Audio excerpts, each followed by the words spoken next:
Welcome to Mostly Politics with Bob and Sherry. And today, Bob, we have the pleasure and honor to welcome Mr. Clayton Walker.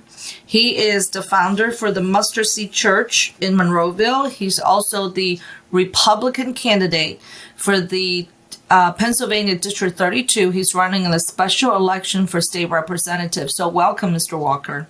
Clay, what made you decide to run for state rep in District 32? I'm a resident of the community of Penn Hills, Verona, and I've been here for quite a while, and I've been watching this community kind of go out the door backwards, in terms of increased crime, increased taxes, a decrease in our school system, just a general lack of concern from the powers that be in terms of wanting to make this district, make this community a decent place to live. And as a pastor, being a pastor for over 30 years, I've been involved politically, even though I've never been active on the actual political scene. I get to see a lot of the things that impact and affect the people of the community directly. I get to hear what the concerns are from the people directly. So it's one of those things where the question gets asked, if not me, then who? And I think that for a lot of years, simply because the Democrats seem to have had a lock on this community, my side of the aisle kind of has given up on thinking there's an opportunity to win this district. But I live by a creed that, the Bible says if you have faith the size of a mustard seed, you can ask the mountain to move and it will be done. Well, if I can move a mountain with faith, I can win this district with faith. So that's why I decided to step up and run. So you have mentioned that education, increased crime, and taxes. What other concerns, or are these the main concerns of this people in your district? Well, those are the primary concerns that seem to be universal. I mean, obviously, everybody has their own individual issues and concerns that directly impact them in their own environments. But if you look at the global scope of things, those three things combined seem to impact not just Penn Hills, but they also impact Verona, they impact Plum, they impact Oakmont in different ways and in different scopes. But the overall scheme is, the reason things are getting out of control is because we have a government that is more concerned about winning control than it is helping people. So I feel that as a representative, it's the representative's job not to worry about so-called the party direction, but we're supposed to be representing the people that get us elected. And we're supposed to be trying to address the concerns of the people that have gotten us elected. And consequently, my goal is when I get to Harrisburg, understanding that I am representing a particular political party, I'm there on behalf of the people. So there are going to be times when I may agree and there may be times when I'll disagree with the party, as long as what's being done is in the best interest of the people in my district, and then on a larger scale, the people of the state of Pennsylvania. That's what I'm going to be in support of. What makes you the best person to represent the people and address these problems? Well, aside again from being a pastor for 30 years, and if you think about the role of a pastor is almost a quasi-representative of the people. Pastors tend to act as liaisons between the people and the powers that be on all scales of government. We interact with local officials, state officials, sometimes even federal officials, in terms of trying to get the voices of the people heard. If you go back in history, if you look at all of the significant events and movements that have taken place in this country, they started in and were impacted by the church community. When you go back to the civil rights movement, it was the church that got us through to the civil rights movement. It was the church that got women the right to vote in the 60s, and it was the church that helped to bring about, I don't want to say a specific end, but it began to create a voice for bringing about an end to the Vietnam War. I mean, so the church plays a very significant role in terms of being politically involved, even though we may not necessarily come out and say we're politically involved. That coupled with my military experience, I'm a veteran of the United States Army. I work in a management role at the company that I work for. I won't name them here, but I work for a major healthcare organization. In fact, they are a Fortune 10 company. I've been involved in customer service for over almost 20 some odd years. If you take all of those experiences combined and then you look at what the job description is of somebody in governmental representation, they kind of line up and they kind of match up with each other. So I figured I'm going to use the experience that I've been blessed to have and put it to good use on a scale much larger than what I'm able to do right now. So, Mr. Walker, you have mentioned the 32nd district has been a long hold for the Democratic Party, and Correct. Tony Deluca has been, State Representative Mr. Deluca has been in the district for many, many years. And your Democratic opponent is also being groomed as the next state representative, and he worked for the minority leader, Democratic minority leader, before Kerry Darroso, beat him in the election. You coming in from in some ways a very civilian environment. What is your winning strategy? How do you plan to win? Well, if you think about the term that you just used, coming in as a civilian, there's a reason why non-politicians sometimes end up being the best people in political roles. Because number one, we're not beholden to anybody. Number two, we're not corrupted by political or party ideologies. And number three, we come in it with a fresh vision and a fresh idea. We don't come in blinded by, well, my party leans this way or my party leans that way, so I'm going to follow the party line.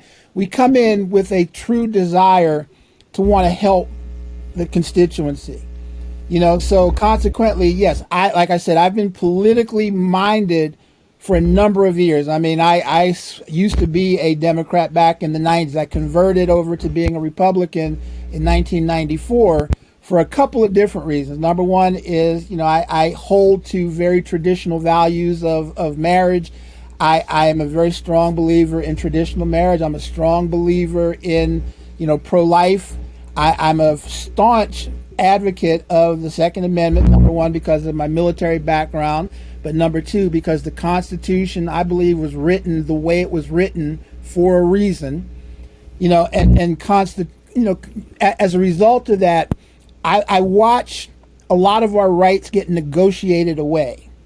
They get negotiated depending on what one party's trying to accomplish. Well, I'll give you this if you give me that. And I understand that that's how politics works. But sometimes there has to be a voice that holds the line and stands ground. So best example of that is what kind of took place just this recently in the U.S. House of Representatives. There was a group of individuals that said, look, this line is what it is. We have crossed this line so many times, and now we have to take a stand. And I hope to be that kind of a candidate. So you mentioned about the traditional value, and you realize in 1994 you're more traditional. One of the questions I guess we have, we can see in America, the Hispanic community has really shifted to the Republican and to more conservative view. This has happened in my community in 2016. In the legal immigrant community, we have shifted our vote towards Republican. Now, I have known I have a lot of friends in the Black community, and I know they're very traditional and very conservative in their traditional value. Correct. However, they always voted Democrat. Correct. And how do you plan to communicate your vision to the Black community and to bring out their traditional value in turn to bring the vote out for you? Well, I'm going to speak very bluntly, if you don't mind. And when you brought up a very good point. When you think about the African American community as a whole, 67 to 68% of African Americans are church-going individuals. Now that's down significantly from the 60s and the 50s, but we are still a majority church-going population, which means the majority of African Americans still believe in biblical values. However, because of the the racial tensions that have happened throughout this country over the last decades, one of the challenges that we have been faced with is the perceptions of the Republican Party as being a racist party. And again, I'm going to speak bluntly by saying some of our elected officials don't help in their rhetoric at times when they speak in terms of trying to overcome and address that. So consequently, the way that I see to attack that isn't to try to overcome the racial aspects of it, but it's to try to refocus back on the biblical aspect. When you think about pro-life, very many African Americans will tell you up front that life is God ordained. Life from the moment of conception is ordained by God. So when we start talking about abortion and the fact that probably 75% of all abortion clinics are located in minority communities, and probably 82% of all abortions performed over the last 50 years were performed in African American communities on African Americans or people of color. When you look at that from a biblical perspective, you're talking about the genocide of a race. And unfortunately, it's self-imposed genocide.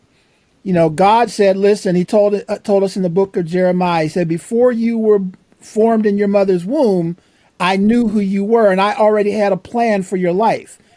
Going back to that racial component, most African Americans don't even think past what's going to happen this week, let alone setting long-term goals and agendas for their lives. So life becomes it becomes valueless to them in some aspects. So the goal is to kind of refocus on the importance of not only life, but God-ordained life. The second thing, when you talk about marriage, in the 1950s, over 85% of African American homes were two-parent homes. When you look at today, 70% of African American homes are single-parent homes, and the majority of those are run by a single woman. We have a government system funded by the Democratic Party that's designed to perpetuate keeping those homes single. That if you look at the welfare system, a single mother cannot own more than X number of dollars worth of property. They can't own a vehicle. They can't have a male living in the home with them, whether it be a husband or a significant other.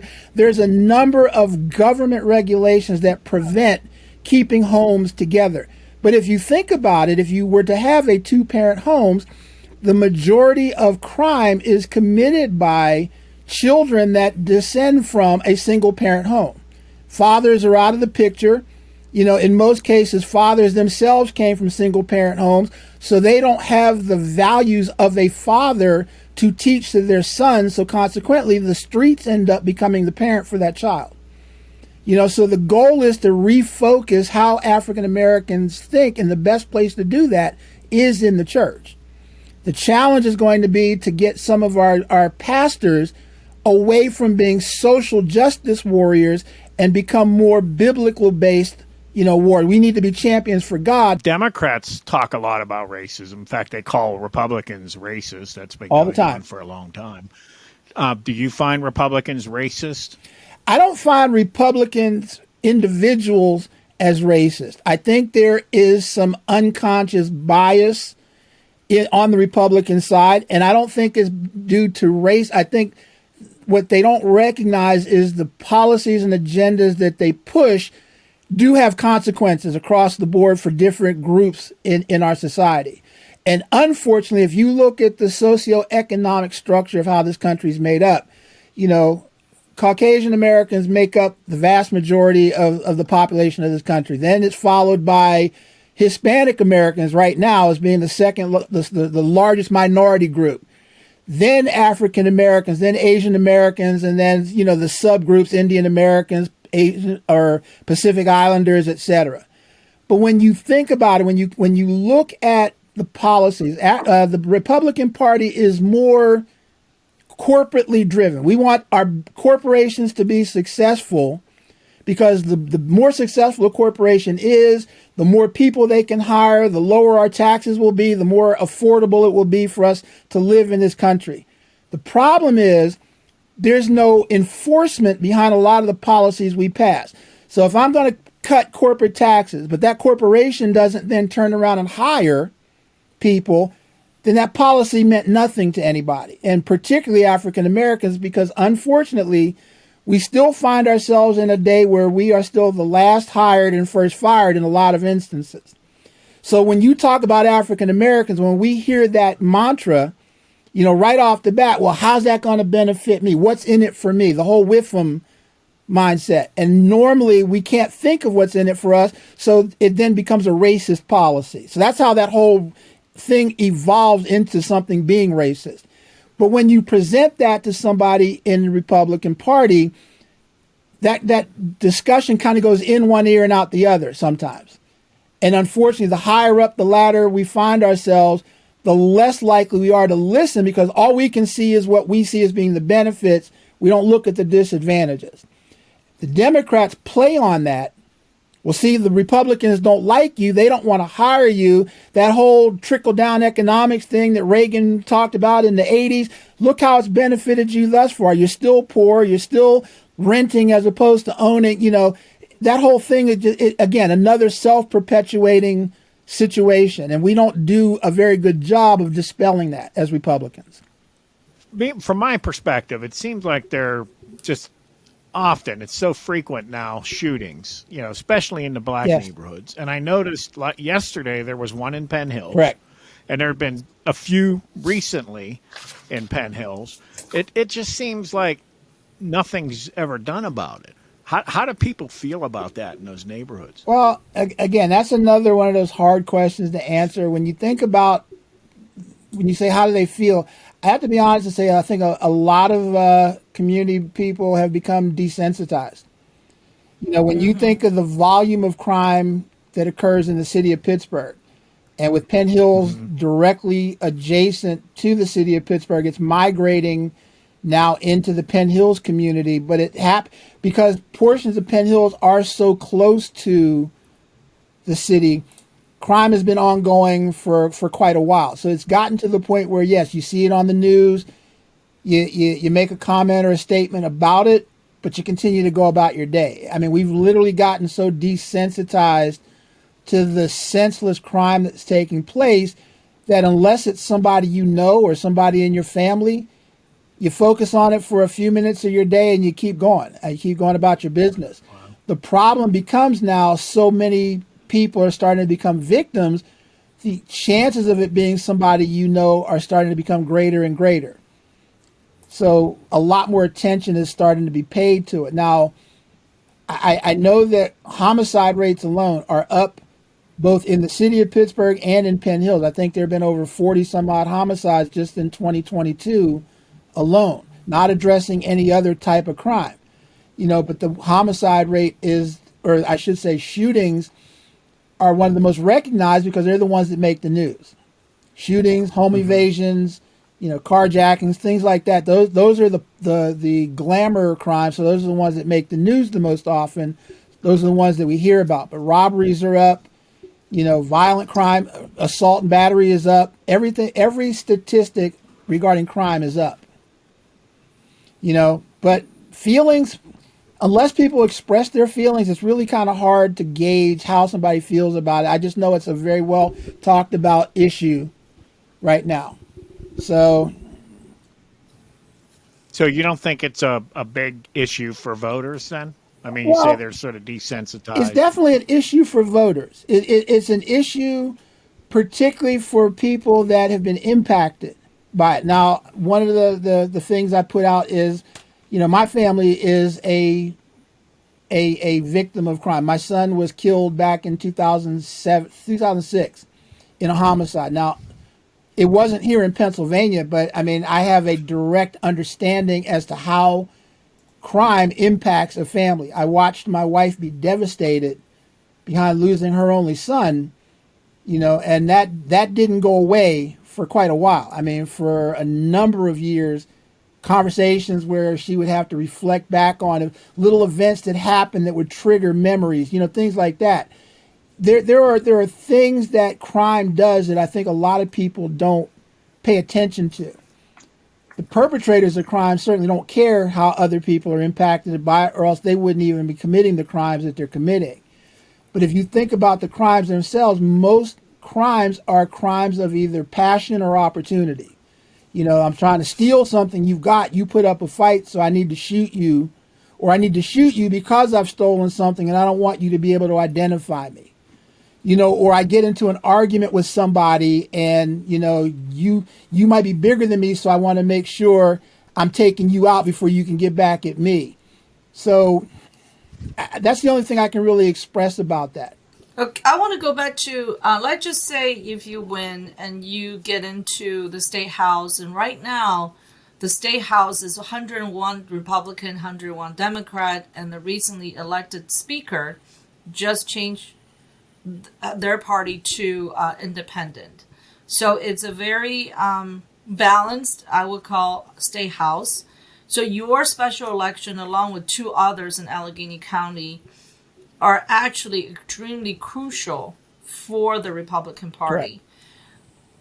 Correct. When you are you getting a lot of support from the party? Do you need anything from, like, how does people get in touch with you if they want to volunteer for you? Do you have a website? I do. All of the above. So to answer your first question, I am getting help, support. I'm getting support on the local level. I am getting support on the state level. I mean, my phone has been ringing almost nonstop every day from different people in different positions calling me to keep me on track, keep me focused, giving me information, etc. I could use help on the ground. I mean, there's never enough people going door to door, knocking on doors. I mean, I'm one person. I'm covering 4 different municipalities, and everybody wants me on a different day in that different district, you know, and I'm doing the best I can to get there. But I need people say, listen, whether Clay is here or not, let me go knock on 20 people's doors. Here's some literature. I'm going to leave it on their door if they're not home. And if I need more, I'll call and get some more. What I need bodies and I need money. I mean, unfortunately, campaigns, I'm learning this as I go along. Campaigns do not operate for free. I mean, everything has a cost to it. The door knockers that I have, the business cards I had to get printed up, the yard signs that I'm going to be putting out very soon, all of that has a cost. And unfortunately, the days of barter have long gone where you can say, my favorite cartoon was Popeye. There was a character named Blimpy who would say, I will gladly pay you on Tuesday for a hamburger today. Well, that day is long gone. So when I walk in somewhere and I order something, they want to know if they do the job, they're getting paid before I get the material. So money could always help. Now, to get in touch with me is very easy. My campaign name is Clay for PA. So the website is clayforpa.com, and it's the word for, not the number, but clayforpa.com.